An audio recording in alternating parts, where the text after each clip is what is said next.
Welcome to the Providence College Podcast. Subscribe to the show on iTunes, SoundCloud, Stitcher, and Google Play.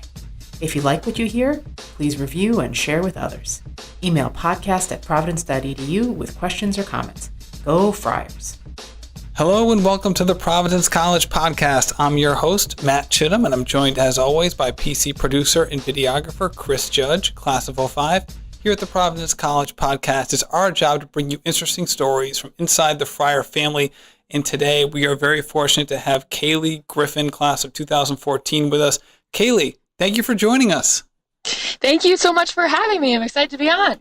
We're excited too, and this is actually the first time we've done the podcast remotely. You're down in San Antonio while we're here in Providence, so thank you for making the time. Oh, no, thank you for having me. I'm excited that we were able to work this out, so. Oh, us too. I know we were originally trying to get this done in the fall, and then you actually had a pretty exciting fall. You actually moved from your job with the Big East and then moved over to the San Antonio Spurs. So now you're a Spurs sports and entertainment reporter as well as a reporter with Fox Sports Southwest. So I haven't talked to you since the fall, so congratulations on the new gig. Thank you so much. It was quite exciting, and it happened really quickly. Obviously, it was a great move to go from the Big East to now being with the NBA and one of the best organizations in really the NBA and all professional sports. I couldn't be happier. Yeah, so it was actually, we were supposed to do the podcast. It was the week after we recorded our podcast with the great Doris Burke, and we had just finished up recording. We're in her kitchen, and she looks at Chris and I. She goes, "So who are you going to get next on the podcast?" And we said, "Well, we're hoping to get Cayleigh Griffin. I don't know if you know her. She works for the Big East." She kind of looks like slyly at Chris and I and says, "Oh, I think she might be getting a new job soon." Like, "Oh, really?" We can't tell you anything more, but I think that might be happening. Yeah, so Doris has been just incredible to me. Obviously, a role model to pretty much any female who's trying to make it in the sports broadcasting world, but especially for me coming from Providence College, she's always been someone that I've looked up to, and she's really served as a mentor to me. I can always go to her to bounce off ideas, and she was very helpful to me going through this whole process, interviewing down here at the Spurs. She was really helpful, and yeah, she's been just incredible. But actually, she hasn't been down to San Antonio yet for a game this year, so I'm hoping we get her in the playoffs or something, but yeah, she's just the best. Oh, that's for sure. You're right about being a role model, basically for anyone who's trying to get involved, in sports broadcasting in any way, never mind on the female side, just the breadth of things that she's able to cover and do so in such a high level. And with that in mind, when did you start to form that relationship with her in kind of that mentor role, and who else has served you in that capacity?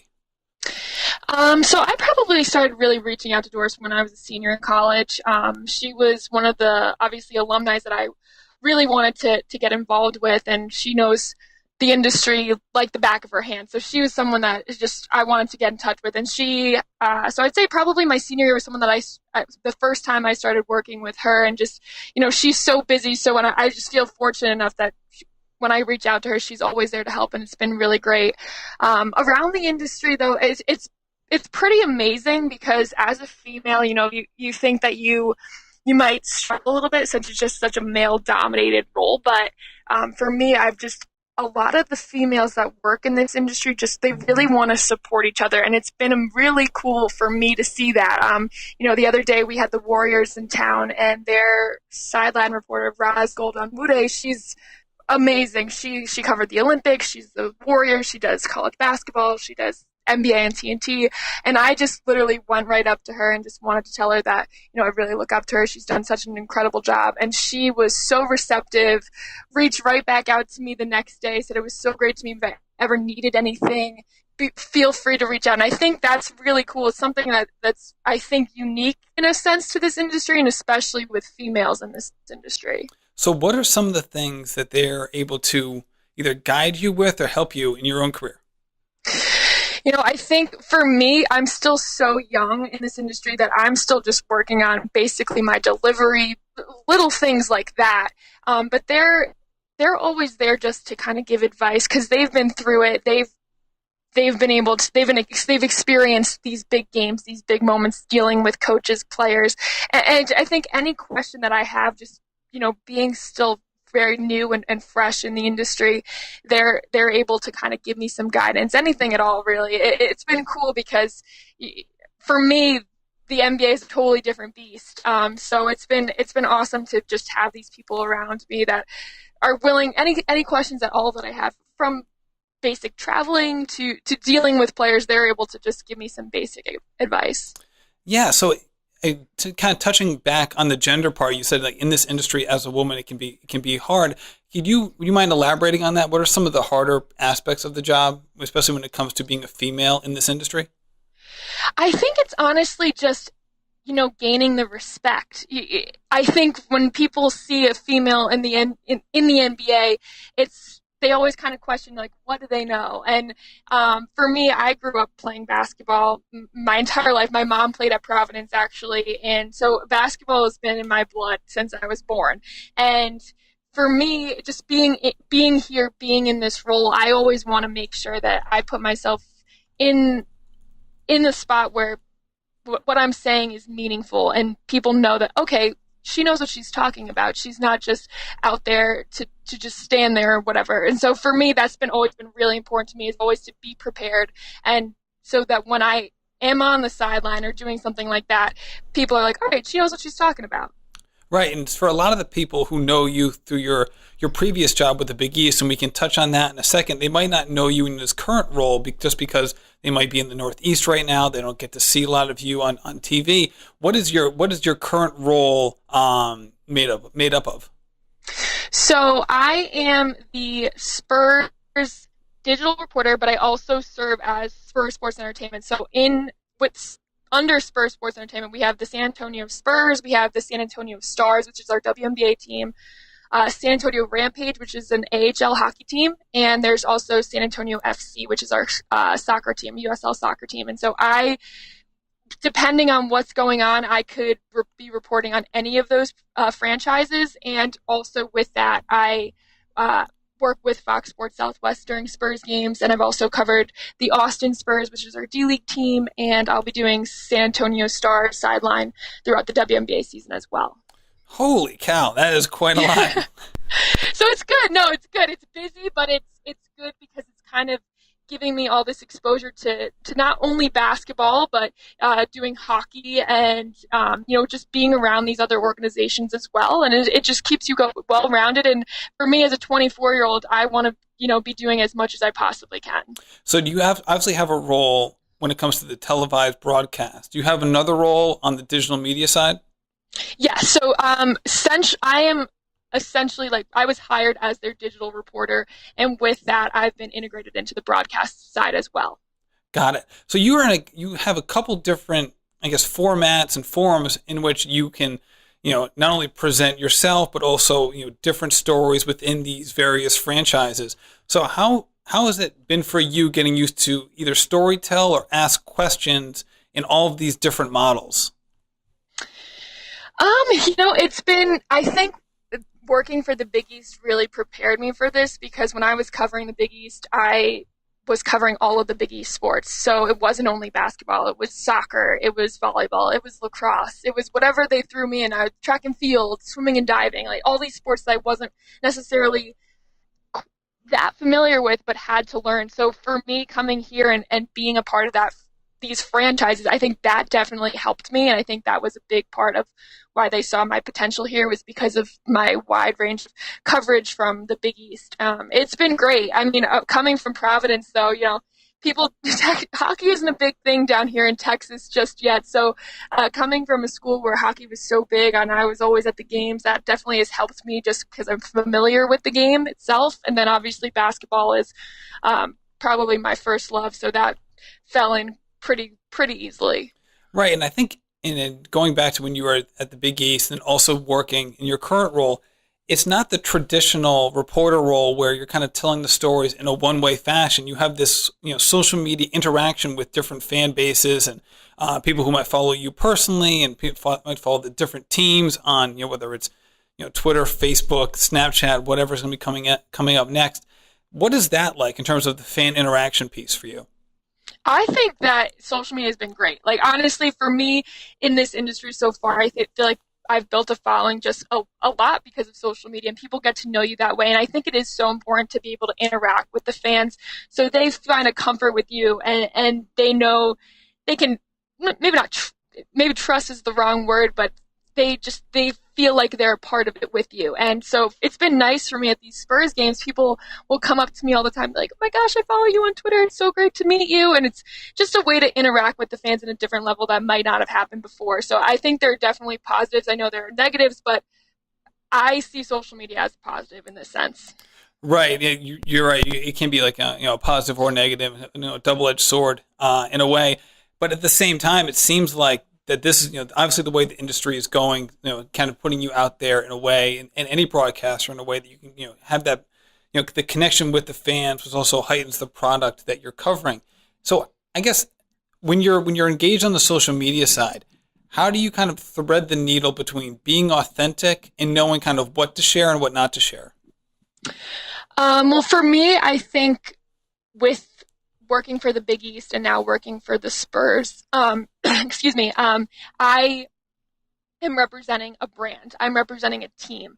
So right now for me, it's, I like to put a little spin on it and show who I am as a person. But at the end of the day, I'm going to put our organization in the best light. And that's how it was with the Big East as well. Like I would never do anything or report anything that put my organization in a negative light. So for me, it's, trying to stay positive about everything that we're involved in, working on, and, just keeping it really focused on the team and what's going on in a positive way.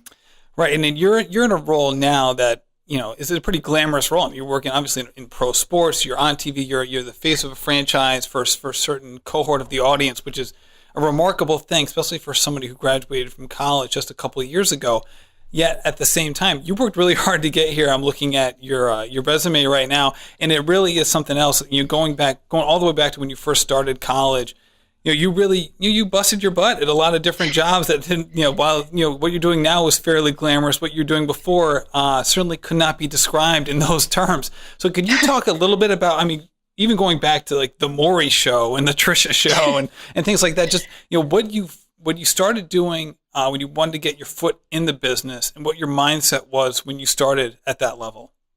Yeah, absolutely. I mean, I think no matter what, even for me right now, people might look at my job and think it's glamorous, but it's a grind. Like every day I come into the office and, being a digital reporter, especially, someone will shoot my stuff for me, but I go in and I edit the packages. So I'm doing a lot of the behind the scenes work as well. But yeah, it all started when I was in high school, really. I was an athlete my whole life, and I knew when I was going to college that it wasn't really something that I wanted to continue to pursue, but I knew that I wanted sports to be part of my life in a professional sense. And for me, I started interning at our local newspaper in Stamford, Connecticut when I was a senior in high school, and I was writing up these sports blurbs when coaches would call in the scores. And so that's kind of where it started. And then my sophomore year going into my junior year is when I had my first real internship with the Maury show. I did that for 2 summers, and it was definitely a grind. It wasn't the most glamorous, and it wasn't exactly what I wanted to do, but for me it was about getting my foot in the door. And so that was getting NBC Universal on my resume and making contacts there. And then when I studied abroad in Australia, I had an internship there as well, which was great, getting that international experience. And the following summer I interned again with the Maury show. I worked as a runner for Fox Sports at MLB games, and that summer is when I started doing color commentary for Verizon Fios One Sports out in Long Island in New Jersey, and that was really my first exposure to being on TV and really calling the games, and I was so new, and I'm so thankful that they took a chance on me. It's actually funny, one of the first producers that reached out to me, he ended up being one of my producers on one of our Fox games with the Big East, so it was just funny to come full circle with him. But it's just one of those things where also when I went to Providence, I knew they didn't have necessarily the communications major that someone getting into this field would necessarily, they would go on that path. And for me, it was about gaining that experience. And it really is when you're getting that hands-on experience, that's where you learn the most lessons from. And it seemed like you were very focused in terms of the work that you did with some sort of end goal in mind. So did you have certain goals, either short term, long term, or kind of somewhere in between when you were kind of going through this process? Yeah, I mean, I knew I wanted to get into sports reporting. That was definitely my thing. Sports has always been a love for me, and basketball especially. But, I knew when I was a sophomore going into my junior year, like I just know how competitive this industry is. And if you're not doing it, someone else is. So I needed to get some experience right away. And the NBC internship with the Maury Show was a way for me to get into the door and just start meeting people and having conversations. And then my junior year is when I started to really focus on the sports aspect of it. And that's kind of where it took off from there. And then I think my senior year, I interned at the morning show in Providence, the Road Show, which was awesome too. And that was just super hands-on because you're in a studio and you're working with the talent directly, and you're cutting the film, you're working the prompter, you're doing all this stuff. So the more hands-on, the better. But I'd say it was probably around my junior years when I really started focusing on the sports side. But it's all about, just getting that experience and making those connections and networking in that sense. Because if you work somewhere, chances are you'll have a conversation and someone can talk to someone else, and you're just continuing to build your network in that sense. That's a great point. And I think, especially if you put yourself in the shoes of, some of your mentors, and you're looking to help, either a current college student or someone who's going to be moving on up into the college level soon, how would you talk to them about the way to approach some of these jobs where there's a lot of grunt work required, and it's not very glamorous, and at that time it's not what they want to be doing, but it might be kind of a step on the path? Oh yeah, absolutely. It's actually funny because I've had a number of students at Providence reach out to me, and for me, I'm like, oh my God, what? I'm not even 3 years out of college. It's so funny for me to have people reach out to me because I'm still reaching out to people all the time, and so it's just funny to have these kind of come full circle in that sense. But I always tell students that are trying to get involved and get into this industry that if you love it, it's not gonna feel like it's a grind, and it's something that I've always there were weekends in my senior year when I would go home and go call games out on Long Island in New Jersey for Verizon Fios, and it wasn't necessarily the thing I wanted to do my senior year in college on a weekend, but at the same time, I knew it was benefiting me. And when I'm calling games and when I'm doing stuff, it doesn't feel like work to me. Like, I genuinely love doing it. And so even when I'm here and I'm driving up to Austin to do a game for the Austin Spurs, it doesn't feel like work. And that's what I always say to them. Like, if you love it and that's how you'll know this is the right field for you, is because it won't feel like you're working. But definitely be willing to put the time in because it will pay off. If you're putting the time in now, it's going to help you because someone else is going to be doing it. There are plenty of schools around the country that have these great communications programs with great alumni, and Providence has an amazing alumni base, and everyone that I've talked to that's been extremely helpful for me. But communications at the end of the day is just not a major that Providence has. And, I'm seeing now what students have been able to do, like Kyron Cartwright, who's kind of built his own major. It's awesome, and I'm so happy for him. But it's really about getting that hands-on experience and putting in that work because it will pay off. I mean, you bring up a great point, and I love how you frame it in the sense of, hey, it didn't feel like work. This is a passion of mine. That's how, but at the same time, shoot, like you said, there's not a lot of people driving to Long Island, driving 3 or 4 hours on the weekend during their senior year to go, do play-by-play for a game that no one at their college is ever going to see or hear. And I think that that's a great testament to, kind of an example of the work that's required to, be at a high level in a very competitive field, especially early on. Well, I appreciate you saying that. Thank you. I'll be the first one to say that there were definitely weekends where I committed to a game and I was like, oof, man, I don't know if I feel like driving home to do it. But at the same time, this was a goal of mine. This was a mindset that I had. This was something that I wanted to accomplish. And it just, that's what I did. And I feel like people getting involved in it, you'll know, like you'll realize it. And if it's something that you want to do, then you'll make the time to do it. Right. And obviously, like you said earlier, is that part of getting experience in this was getting used to being in front of the camera. So for you, what was that process like, and how are you kind of evolving in that role as you get more and more camera time? Yeah, it was something that when I was first in college, like I didn't have that much on camera time, just because, Providence doesn't have that as a major, and my first internships weren't on camera at all. It was a lot of behind the scenes work. And so actually my first work in front of the camera was with Friar and FIOS, and I didn't even have a reel when they hired me, which was crazy. They just kind of took a chance on me, and they just let me do these games, and it was awesome. It was a great way for me to gain experience. And then my real on-camera work started when I was at the Big East, and I just feel like the more that you're in front of the camera, the more comfortable you get. And I always try to gather all of my videos, and I just send them to people around the industry who I know who can just give me any feedback and what I can work on. And for me, it's still something that I'm definitely working on, just delivery.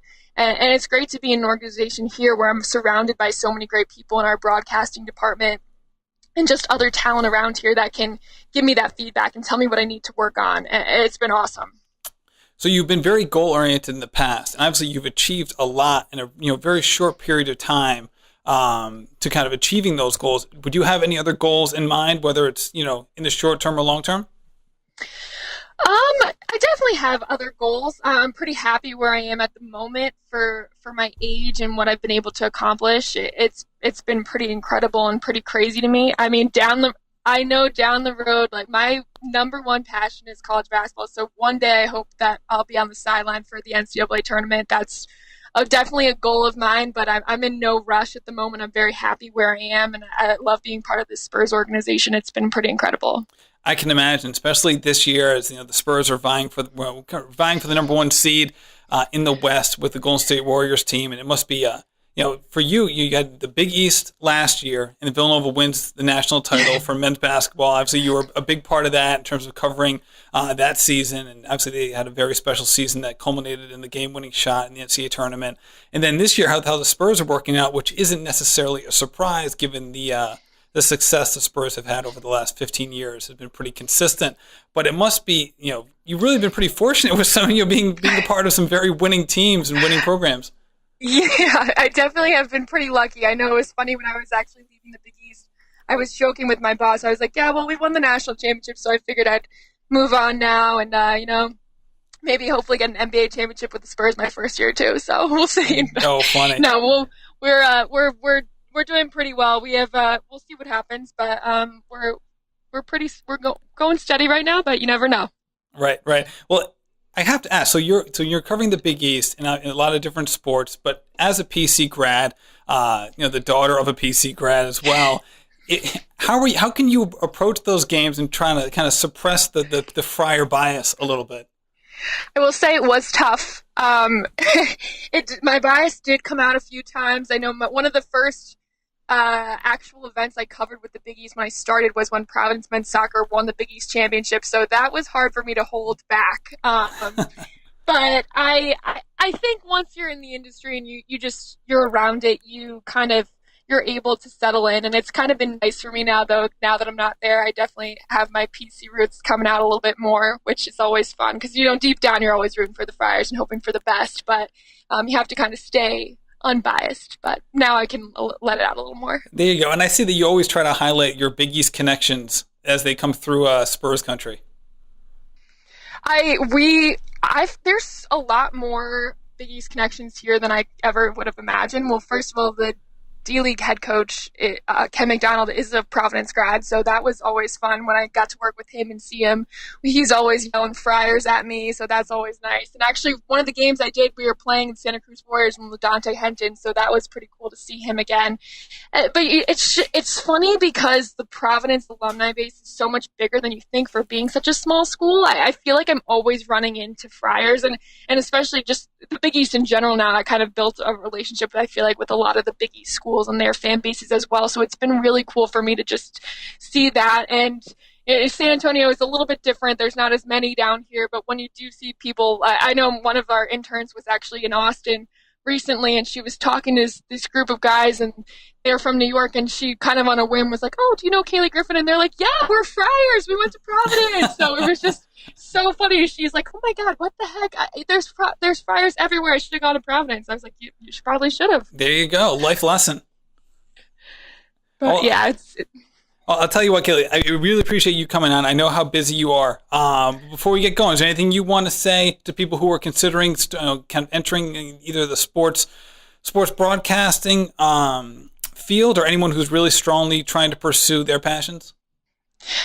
Just keep working hard. If it's something that you want to do, you'll know, and I'm telling you, it's worth it. It's such an amazing industry. Everyone involved is so great. And if you have if you ever have any questions, please feel free to reach out to me. I'm still very new in this industry, and I'm definitely willing to help out in any way I can. So feel free, and go Friars. There you go. Go Friars. Thank you so much, Cayleigh. Thank you so much.